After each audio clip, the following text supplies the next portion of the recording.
Жүрек Аллаға толған кезде бар ғой, Аллаға толған кезде әлемдегі ешбір зиян болып есептелінбей қалады.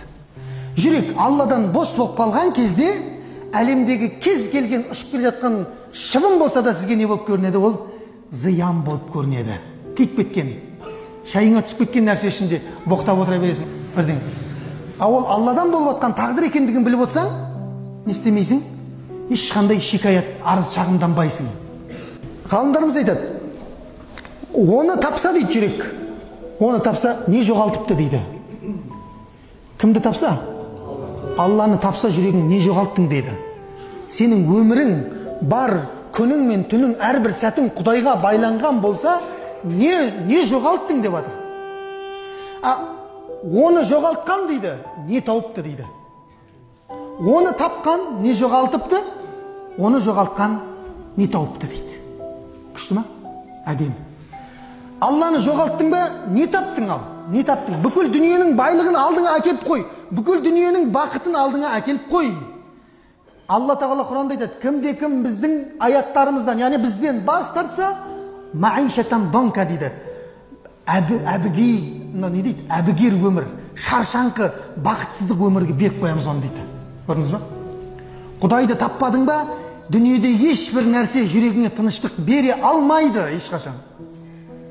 Баланың көптігі, малдың көптігі, мансаптың болуы, немесе басқа да тағы дүниедегі түрлі нығметтердің болуы сіздің жүрекке ешқашан тыныштық әкеп бере алмайды, егер де ол жүрек Құдайдан алыстап кеткен болатын болса дейді.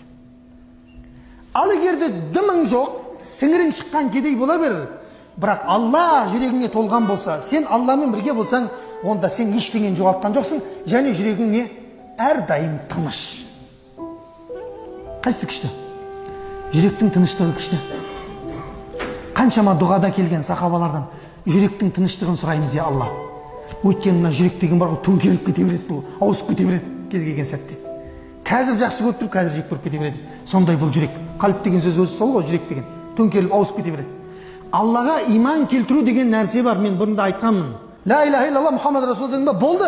Алланың жалғыздығын мойындадың ба, болды. Аллаға иман келтірген болып есептелінесің. Бірақ Алланы тану деген нәрсе бар, құрметті жамағат. Иман келтіру бұл бөлек нәрсе. Тану бұл екінші нәрсе бұл. Көрдіңіз ба? Тану деген не нәрсе? Тану деген сіз Алланың әрбір есім сипатына жеке-жеке сезініп тұрып иман келтіру, бұл Алланы тану болып есептеледі. Түсінікті ғой? Мысалға қандай сипаты бар Алланың? Азиз, мысалға. Азиз деген не ол? Ұлы үстем деген Алла. Енді сен адамдардың үстемдігіне неге қорқасың? Одан да үстем кім тұрғанда? Раббың Алла тұрғанда. Дұрыс па? Көп қой, әрбір есім сипатының астында Алланың не бар? Адамның жүрегіне тыныштық сыйлайтын нәрселер бар. Демек, иман келтіру бұл дұрыс, бәрі иман келтір, бірақ Құдайды тану бұл көп мұсылмандардан кетіп қалған қасиет екен. Көрдіңіз ба? Адам сондықтан қандай да бір нәрсе түссе, оны дереу Құдаймен байлап отыра алмайды адам. Көрдіңіз ба? Басыңызға қандай бір нәрсе түскен кезде бірден ойыңызға Құдай келмесе, сіз не болғандыңыз? Алыстап кеткендіңіз. Оны тілден де біліп қоюға болады адамның. Қасыңнан бір машина жаңбыр жауып жатқан кезде, шу шашып өтіп жүрген кезде аузыңнан басқа бірдеңе шығып кетсе, онда сен әлі дұрыс емессің, әлі толық бола алмай жатсың. Ал егер сол шу бетіңе дейін шашылып кетсе де, бұл Алланың тағдыры деген сөз аузынан шығып кетсе бар ғой, сен Құдайды таныған адам болып есептелесің иншалла. Көрдіңіз ба?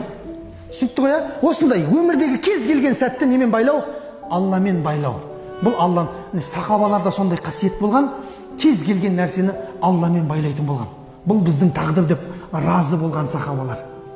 Ол бүкіл әлемнің иесі екендігін шын жүрекпен сезіну, қалаған нәрсені іске асырып, қалаған нәрсені іске асырмау, бұл Құдайдың қолындағы нәрсе екендігін шын жүрекпен сезіну, бұл Алланы тану болып есептеледі.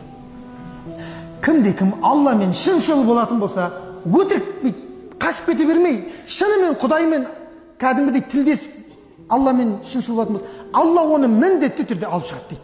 Сахабаларды алып шықты ғой, сахабалар қиыншылықты алып шыққандығы сияқты дейді.